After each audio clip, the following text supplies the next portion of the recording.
Hello, Chicago Bear fans, and happy Tuesday. We're happy to see you. Glad you came by. You guys are incredible. Before I get into the wonderful news, hit that subscribe button down below, my friends. Hit the like button, please. It really helps the channel. And then leave a message. I want to know what your state of mind is going into this Sunday against the Green Bay Packers. How you feeling? How good you feeling? And we're going to get right into it. Thank you for the 400 subscribers. That was another milestone. Just 2.5 weeks ago, we were at 300. This seems to be, from my eyes, one of the fastest growing independent channels I've seen. And you guys are a part of it. You guys make this happen. I'd be nobody here just in front of a camera, just talking to myself. But you guys make it real. You guys make it tangible. And thank you so much for being the human beings that you are. I've had some great engagement. And fans from all over. Fans from Green Bay, fans from Minnesota, fans from Detroit. I've been talking to YouTubers from around the division. There's a really lot of nice people out there. Let me tell you, not everybody's toxic. Not everybody's toxic.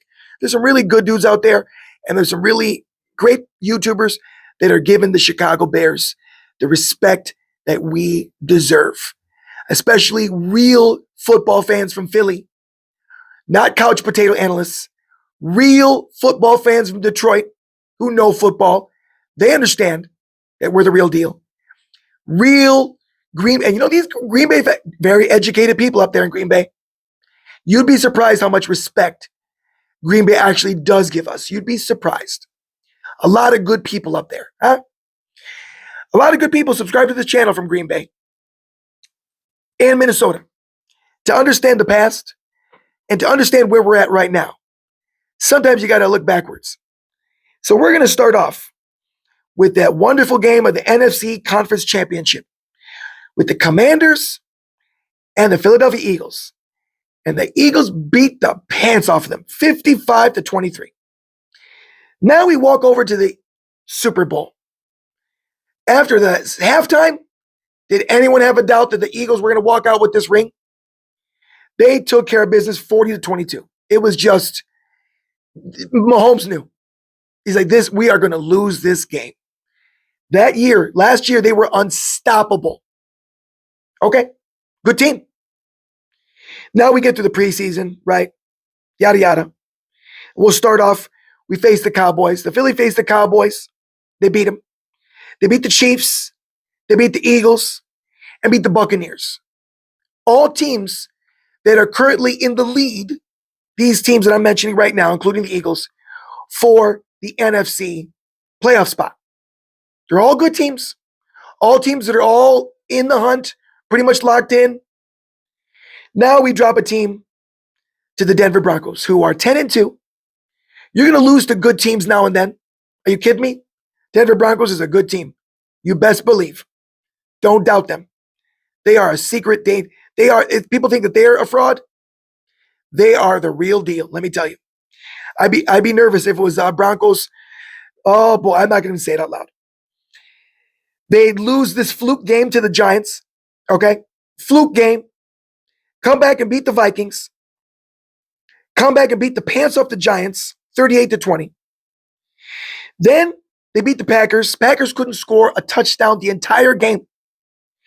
They finally scored one touchdown. Eagles beat the Packers 10-7. Then they beat our good old friends, Detroit Lions, 16-9. They drop a game, 21-24 to the Cowboys. Number one offense. Are you kidding me? They're a good team as well. They're in the hunt. Then the Chicago Bears come in and manhandle them. We dropped 260 yards on this team. Manhandled. If you would have bet someone, a Packer fan, a Lions fan, a Vikings fan, a Philly fan, a fan from anywhere in the league, and say, will you bet me that the Bears are going to put up 260 yards, actually plus 270 with Caleb and DJ Moore, almost 275 yards rushing on the Philadelphia Eagles. And the Chicago Bears are going to come in and beat them 24-15. Who would take that bet? Nobody. Everyone predicted us to lose, my friends. Everybody. So let me tell you, we are legit. Everybody likes to move the goalpost from here to there, wherever the goalpost fits their narrative. And a lot of fans who are toxic love to point out the fact that we haven't won a Super Bowl in a long time, that it's been this, it's been that. They want to live in the past. Okay. They don't want to be happy for people that are having a good time. There's a lot of good people in Green Bay, in Detroit, in Minnesota that are happy for us. Don't mind them. Don't mind the toxic losers, because without them, the world would not turn. So not only are we number one in the NFC North, not only are we the number one seed in the NFC currently, since the bye week, since our week 5 bye week, we are first in total yards per game, first in rushing yards per game, first in explosive plays, first in takeaways. 17 takeaways, 73 explosive plays, 179-yard rushing, 397 yards per game. My friends, you gave that man an offseason. Look what he did. The train was moving. Started off a little chunky.